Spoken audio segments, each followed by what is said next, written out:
자, 오늘은 골로새서 2장 16절에서 23절까지 믿음과 자유함이라는 제목으로 은혜를 받고자 합니다. 우리가 성경은 바울이 서신서를 쓸 때는 항상 거기 교회의 믿음의 공동체지요. 거기의 상황을 이야기를 듣고 거기에 맞게 이야기를 한 거예요. 그래서 이제 골로새서의 가장 중심은 예수님이 누구인가 하는 것에 대해서 이야기하는 거예요.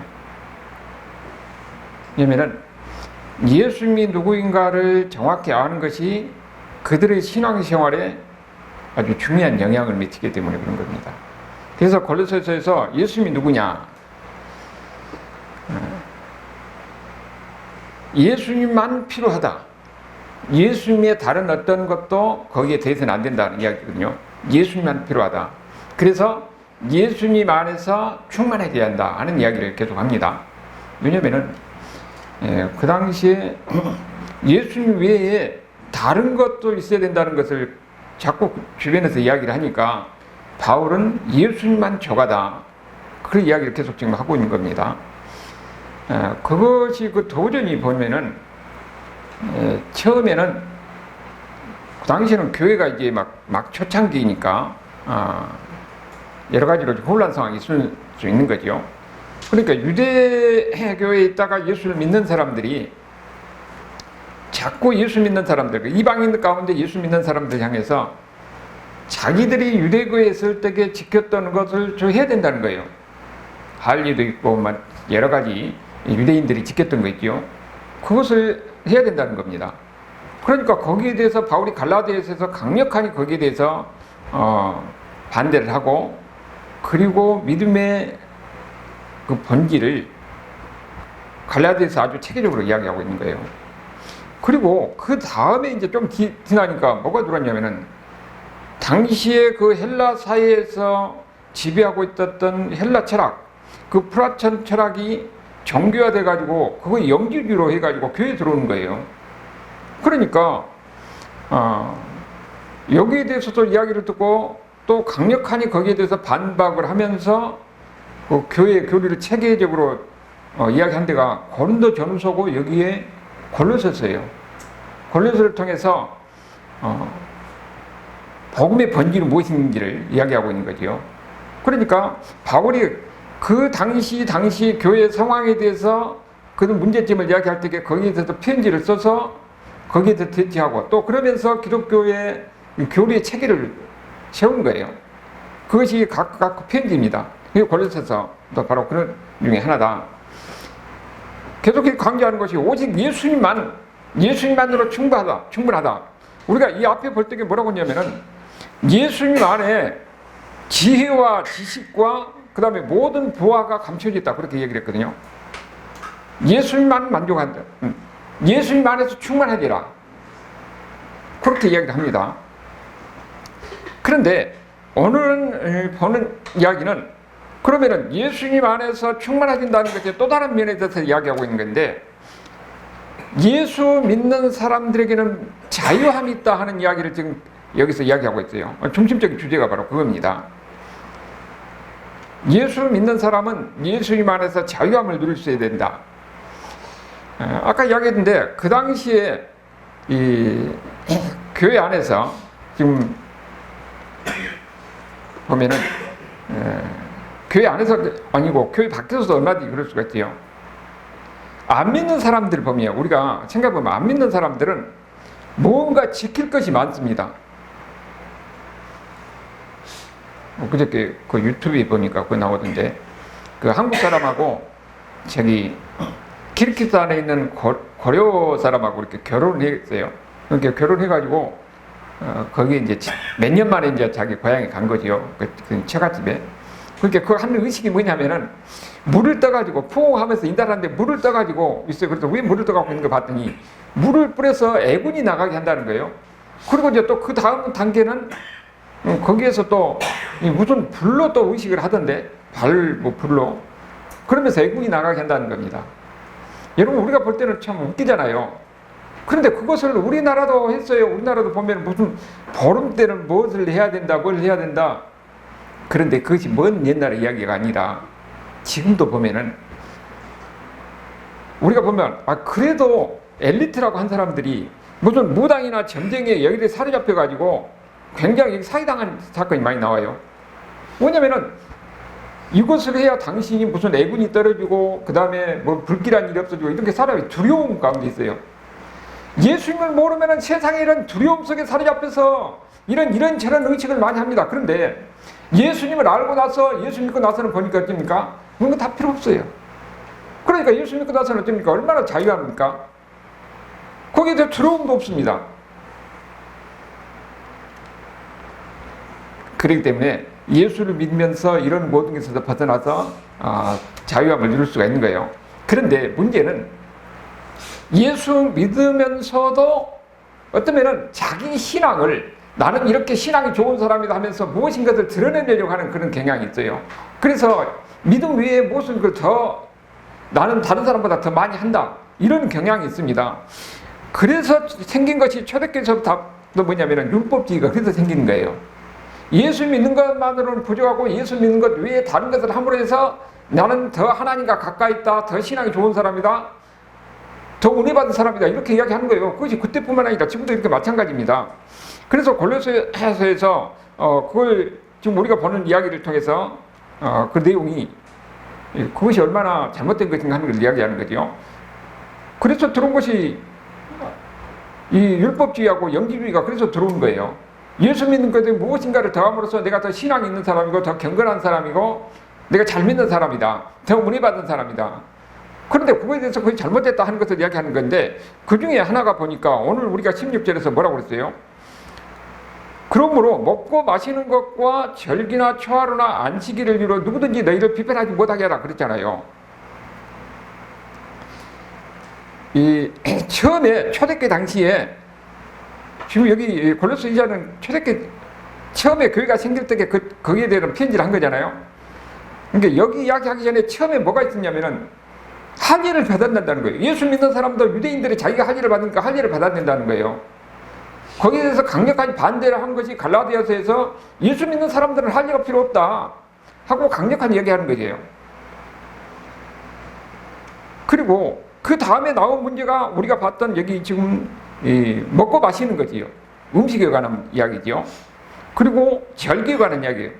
초하루나 안식이나 이런 절기에 관한 문제. 먼저 보니까 음식에 관한 문제를 우리가 보면은 이 사람들은 뭐냐면은 구약의 레위기 11장에 보면은 하나님을 믿는 사람들 특별히 거기에 대해서 음식에 대해서 구별해 놨거든요. 그러니까 구약시대 때 지켰던 것을 지금 예수 믿는 사람들도 그것을 지킴으로써 더 경건하게 더 신앙생활을 하나님 말씀대로 그렇게 행하는 것이니까 더 은혜로운 신앙생활을 하는 것이다 그렇게 이야기를 하는 거예요. 그러니까 그게 아니라는 거죠. 근데 실질적으로 지금도 보면은 안식교에서 있잖아요. 그 사람도 예수 믿는 사람이라고 하는데 그 사람들 어쩌냐면은 구약에서 말하는 그 음식에 관한 절기 그 사람들 그걸 지켜요. 그리고 유대인들은 지금도 그 음식에 관한 이 구약 레위기 11장의 이야기를 다 그대로 지킵니다. 거기 보면 정결한 음식이 있고 부정한 음식이 있잖아요. 부정한 음식을 안 먹고 정결한 음식만 먹어요. 그리고 그것이 얼마나 큰 영향을 미치냐면은 그 신명기 14장 21절에 보면은 염소 새끼를 어미 젖에 삼지 마라 그런 구절이 나오거든요. 그러니까 그것이 지금도 유대인들 보면은 이 어미 젖은 우유고 염소 새끼는 고기잖아요. 그렇게 안 섞으려고 부엌마다 보면은 유대인들은 다 식기가 두 세트가 있습니다. 하나는 우유를 담는 이런 식기. 한 방울로 들어가면 안 되니까 식기를 따로 구분해가지고 그것이 그들의 삶에 지대한 영향을 미치고 있는 겁니다. 이거 다 보면은 율법주의에서 나온 거예요. 내가 이걸 지킴으로 해서 하나님과 더 가까이 하고 더 은혜를 받는 것이다. 근데 원래 이 하나님이 이렇게 구분하는 목적은 뭐냐면은 거기에는 영적인 의미가 있는 거예요. 너희들이 서로 어떤 사람이냐? 거기에 하나님이 너희를 향한 하나님의 사랑, 하나님의 은혜가 무엇인가 하는 것을 거기 들어있는 겁니다. 거기서 구약 성경에서 이 부정한 음식, 정결한 음식을 이렇게 구비놨거든요. 근데 그것은 무슨 과학적 근거로서 그걸 먹으면 부정하게 되고 그건 아니에요. 하나님이 이렇게 구별해놔서 너희들이 하나님이 구별해놓은 것만 먹으라. 다시 말하면 너희는 이렇게 너희 마음속에 하나님의 구별된 사람이라는 것을 그렇게 보여주기, 이것을 지킴으로 해서 우리는 특별히 하나님의 구별된 사람이다 하는 것을 그들이 느끼게 하는 거예요. 마음속으로 하나님의 백성이라는 것을, 세상 사람들과 다른 하나님의 백성이라는 것을, 그것을 지킴으로써 그들이 마음으로 느끼게 하는 겁니다. 그렇게 하라고 하는 것인데 무슨 거기가 부정한 것이나 있어서 안 먹고 그런 건 아니에요. 그래서 이 고린도전서 8장 8절을 보면은 이제는 예수 믿는 사람들은 뭐라고 그러냐면 먹는 것을 가지고 그걸 경건하다 아니다, 그 신앙을 좋다 잘 믿는답니다 이렇게 판단하지 말라고 그렇게 얘기합니다. 오히려 단지 그것을 통해서 너희들은 하나님의 백성이다. 여러분, 우리도 지금 어떤 사람들입니까? 우리가 세상이랑 다 똑같이 살아간 것 같지만은 우리는 하나님의 특별히 선택을 받는 사람들이에요. 선택을 받은 사람들이다. 그렇기 때문에 그것을 항상 우리가 마음속에 두고 하나님 말씀대로 사는 거예요. 그게 그 은혜로운 신앙생활이죠. 그런데 구약 성경에서 이렇게 음식에 대해서 구별하고 있는 것은 그 당시 그 시대 상황 속에서 그들에게 구별된 것을 보여준 건데, 이제는 예수님이 오심으로 해서 그것이 모든 것이 다 예수님 안에서 완성이 됐기 때문에 이제는 그 음식에 관한 절기를 지킬 필요가 없다는 거예요. 바울이 지금 그것을 얘기하는 겁니다.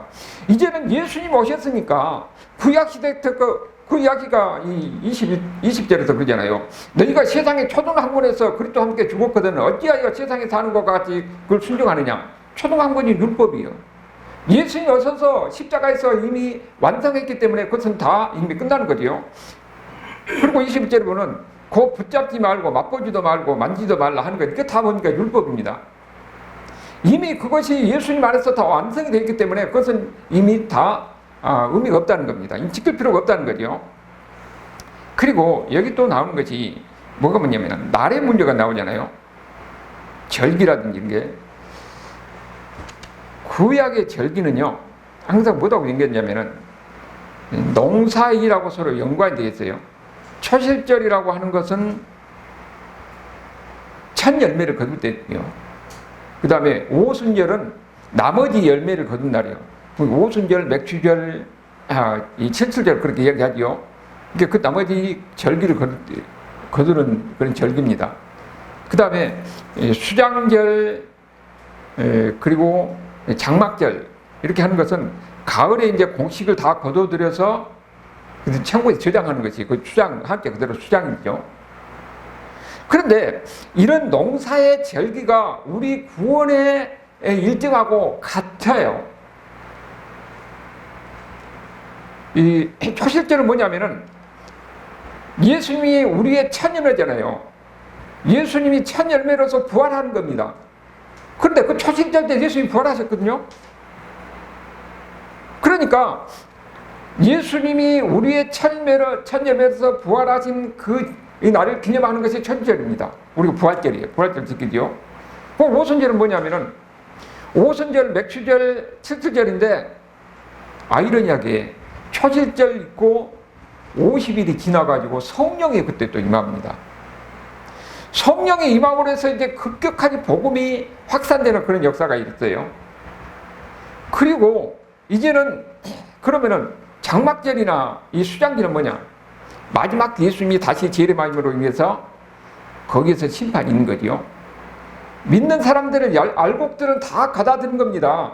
예수 믿는 사람들 다 받아들여서 그래서 그 다음에는 이제 천국이 있는 거예요. 안 믿는 사람들은 지옥이고. 그러니까 이런 농사의 절기가 우리 구원의 일정과 서로 연관되어 있는 것을 우리가 거기서 보게 되는 겁니다. 그런데 우리가 이 절기들은 지금 무엇을 이야기하냐? 구원의 면을 가르쳐 준 거죠. 근데 예수님이 오심으로 인해서 이제는 그 절기가 예수님을 예표적으로 보여줬는데 예수님이 오심으로 해서 모든 것이 다 완성이 되는 겁니다. 구약의 농사로 인해서 이런 절기들은 이미 예표적으로 예수님이 보여줬어요. 그런데 예수님이 오심으로 해서 모든 게 다 완성이 되는 겁니다. 그러니까 지금 어떻게 됐어요? 구약의 절기를 지킬 필요가 없는 겁니다. 예수님이 나타났는데 예수님이 오셨으니까 인류가 더 완성됐으니까 구약의 절기는 더 이상 우리가 의미가 없는 거죠. 지킬 필요가 없는 거죠. 다만 그 농사의 절기, 초실절이라든지 맥추절이라든지 이런 것은 하나님께서 주신 것에 대한 감사함이라서 그 절기를 지키는 거예요. 그러니까 이 절기는 결국은 예수님을 나타내는 건데 예수님 안에서 완성됐다 하는 것을 우리가 여기서 알아야 된다는 것을 이야기하는 거죠. 그리고 여기 또 보니까 안식일이 나오는데 여러분, 하나님이 우리를 향하는 궁극적인 목적은 뭐냐면은 우리에게 안식을 주는 것이 하나님 목적이에요. 근데 구약시대 때는 어떠냐면은 구약시대는 안식인 날 그날 하루만 안식인 겁니다. 원래는 여러분 성경 위에서 다른 데서 쉬는 것이라는 것이 없어요. 그런데 하나님이 제7일 안식일을 정해가지고 그날은 쉬라고 그랬어요. 쉬라고.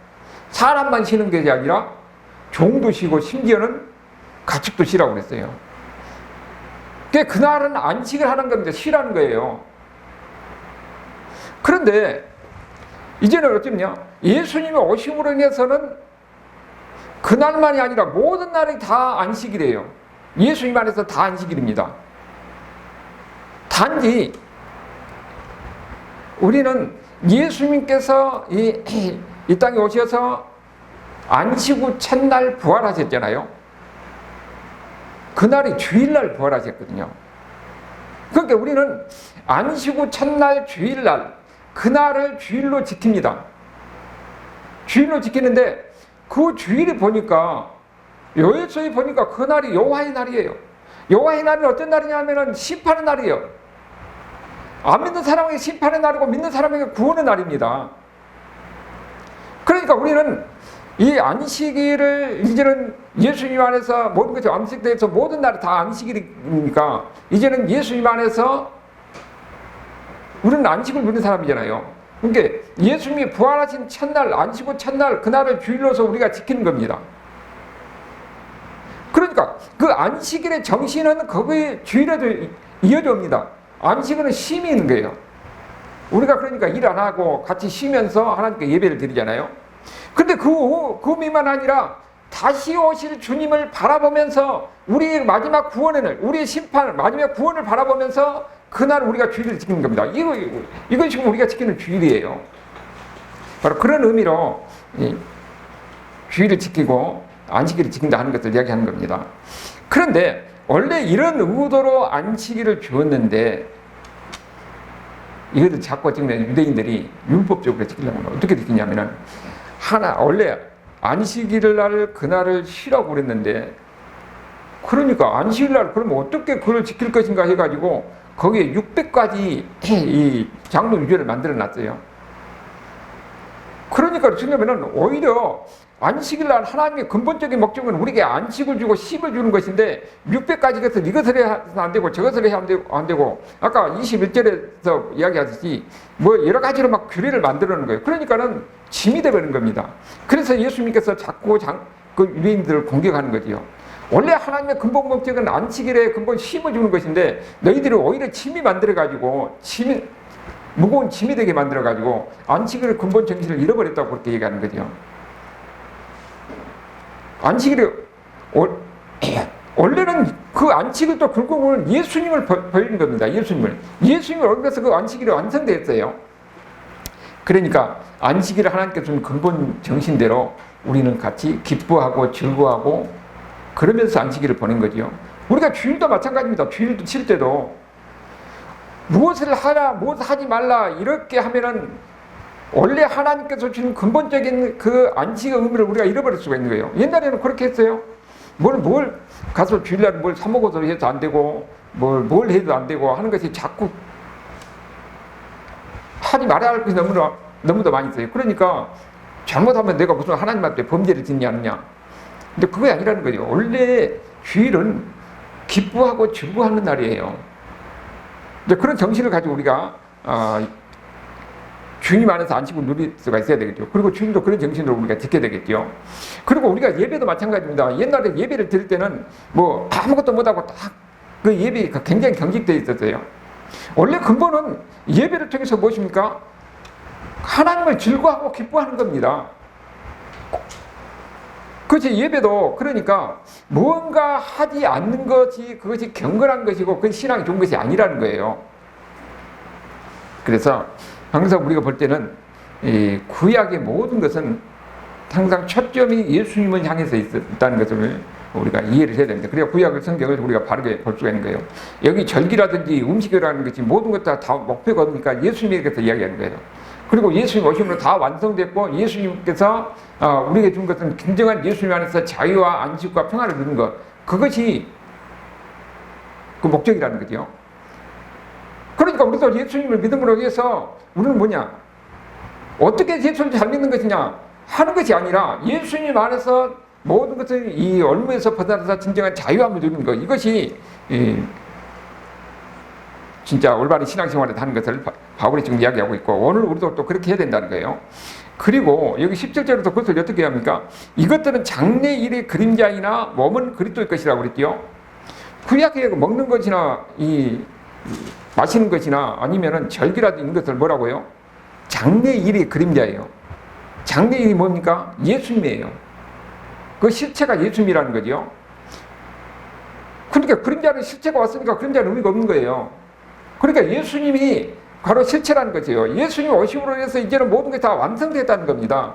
그러니까 구약에서 있는 우리가 성경을 볼 때도 음식에 관한 절기라든지 음식에 관한 것이라든지 절기라는 것도 항상 볼 때는 뭐를 봐야 되냐면은 초점이 예수님을 향해서 봐야 돼요. 왜냐하면 그것이 예수님을 의미하는 것이기 때문에, 그러니까 예수님의 초점을 두고 그것을 이해할 때에 그걸 바르게 이해할 수가 있는 거예요.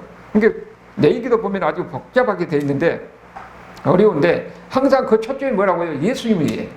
예수님을 설명하기 위해서 여러 가지 관점으로서 이야기하고 있는 겁니다. 그래서 오늘 17절의 이야기가 바로 이거 다 실체가 바로 예수입니다. 예수님을 이야기하는 것이다 하는 것을 이야기하고 있는 거죠. 이제는 그러니까 예수님이 실체가 오셨으니까 더 이상 이걸 지킬 필요가 없는 거예요. 근데 이걸 제대로 이해하지 못하면은 이 안식일이라든지 이런 데서는 지금도 그걸 지키고 있는 겁니다. 그 아리들도 마찬가지고. 그래서 예수 믿는 사람들은 우리가 보면은 무엇인가를 내가 더 지키고 다른 사람이 안 하는 것을 함으로 해서 내가 신앙이 좋고 그게 아니라는 거예요. 실제적으로 그것이 있었잖아요.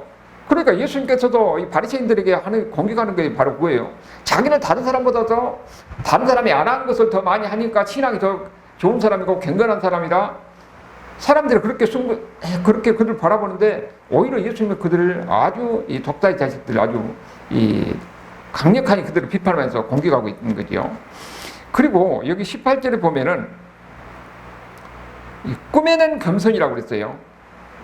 꿈에는 겸손은 뭐냐면은 나는 이렇게 신앙생활 잘하고 있다 하면서 자기의 겸손을 가정하는 겁니다. 우리가 사실 또 사람 관계에서도 진짜 자연스럽게 나온 겸손이지만은 아주 의식적으로 가식적으로 하는 그런 겸손도 보잖아요. 그러면 그 사람의 속이 다 미치는 거예요. 그러니까 이런 잘못된 신앙생활, 자기를 더 드러내려고 자기는 다른 사람보다 신앙생활을 잘한다. 초대교회 당시에 그런 것이 있었기 때문에 바울이 지금 이걸 이야기하는 겁니다. 그런데 그것이 초대교회 당시뿐만 아니라 지금은 우리 교회도 마찬가지라는 거예요. 이런 사람이 있는 거예요. 이것은 꿈에는 겸손, 진실한 겸손이 아니라는 거죠. 나는 이렇게 해서 다른 사람보다 신앙생활한다. 그게 아니라는 거예요. 그 말이 똑같은 말이 23절에 보면은 이게 자의적 숭배라고 그러는 겁니다. 여기 성경에 없는 것을 자기가 말하지 않은 것을 자기가 만들어서 그걸 지킴으로 해서 나는 스스로 다른 사람보다 더 신앙생활 잘하고 있다. 오히려 자기를 높이려고 하는 거죠. 그게 아니라는 거예요. 그리고 여기 이 숭배도 겸손도 마찬가지입니다. 이거 앞에 나오는 이런 꿈에는 겸손하라고 마찬가지죠.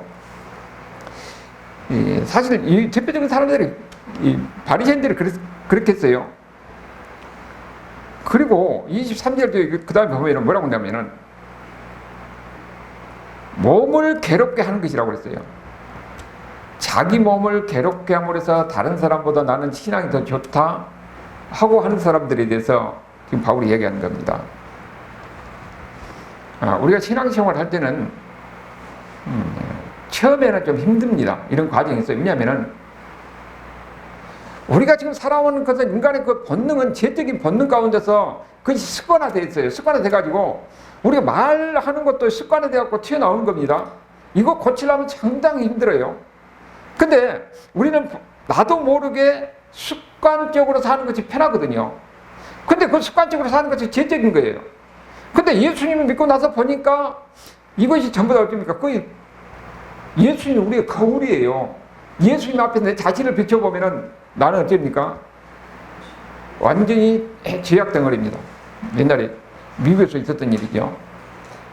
그러니까 이민 가가지고 이 여자가 영어를 잘하고 남자는 조금 좀 부족했던 모양이에요.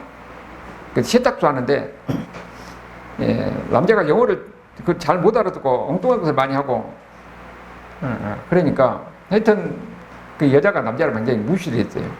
그래서 여자가 뭐라고 하냐면 남자한테 우리 헤어지자 나가라는 거예요. 남자가 안 나가려고 그렇게 하다가 결국은 이 짐을 싸고 하고 있는 거예요. 그러니까 여자 그 부인이 차 타고 밖으로 나오는데 그냥 나왔어요. 근데 이제 차를 타고 이렇게 가는데 앞에 보니까 어떤 사람이 얼굴이 근데 거기가 부득이가 그러니까 자기 얼굴에 이렇게 기어다니는 거예요. 그 사람이 보니까 딱 보니까 자기 얼굴이에요.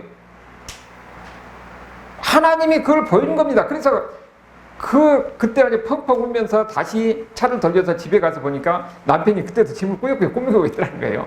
그러면서 남편 앞에서 무릎 꿇고 내가 잘못했다고. 다른 사람의 잘못을 지적하지만 하나님이 볼 때는 네 얼굴에는 구더기가 기어다닌다는 거예요. 근데 사람들은 일반적으로 자기는 그것을 모르고 다른 사람의 허물을, 다른 사람의 잘못을 지적을 많이 해요. 그러니까 우리가 예수를 믿으면 예수님이 거울이 돼가지고 어떻게 하냐면은 우리의 죄적인 것이 보이기 시작합니다. 그러면은 우리 죄적인 것을 항상 하나님 앞에 나와서 참회하고 그러면 어떻게 됩니까? 차근차근 변해요. 나도 모르게 변합니다. 그런 과정을 영적 재활이라고 해요. 그래서 어디냐면 예수 믿고 신앙생활을 하다 보면은 이제는 새로운 습관이 우리에게 만들어집니다. 그 새로운 습관이 우리에게 몸에서 자연스럽게 나올 때는 거기서 진짜 예수 믿어서 자유함이 무엇인가 하는 것을 느끼게 되는 겁니다. 우리는 항상 보면은 죄적인 습관 가운데서 우리가 편하게 살려고 하는데 예수님을 만나고 예수님을 가까이 하다 보면은 그것이 우리에게 느껴지고 보여지면서 우리는 거기에 갈등을 겪으면서 우리도 보이지 않는 가운데서 새로운 예수 믿는 사람의 습관으로 변화되는 겁니다. 그래서 예수님 안에서 변화된 사람들은 서로 존중하고 자기가 겸손하게 되고 그러면서 좋은 화목의 관계, 사랑의 관계를 만들어갈 수가 있는 거예요. 바울은 지금 그거를 이렇게 지적하고 있는 겁니다. 그런데 이런 과정에 보면은 항상 우리가 성경에서 이야기할 때 우리가 신앙생활 할 때 항상 그런 얘기를 하는 거죠. 부활은 십자가의 길을 가야 돼요. 십자가의 길을 가고 그 다음에 부활의 영광을 우리가 경험하는 겁니다. 우리의 삶은 세계에서 아픔의 과정, 고통의 과정을 거치고 그 다음에 보면은 우리는 새롭게 태어나서 새로운 기쁨과 새로운 이런 부활의 삶을 우리가 경험할 수 있다는 거예요. 그러니까 예수 믿는 사람들에게는 여러 가지로 어려움과 아픔과 갈등이 겪을 수가 있다는 겁니다. 그럼 우리는 항상 인정을 해야 되는 거예요. 그러면은 우리가 예수 믿는 사람들 그러면은 이런 구약에서 말하는 절기나 이런 것을 아무것도 안 지켜야 되느냐? 그건 아니에요. 무조건 안 지킨다는 건 아닙니다. 우리는 그러니까 부활절도 지키고 이 성탄절도 지키요. 그리고 추수감사절, 맥주감사절 지킵니다.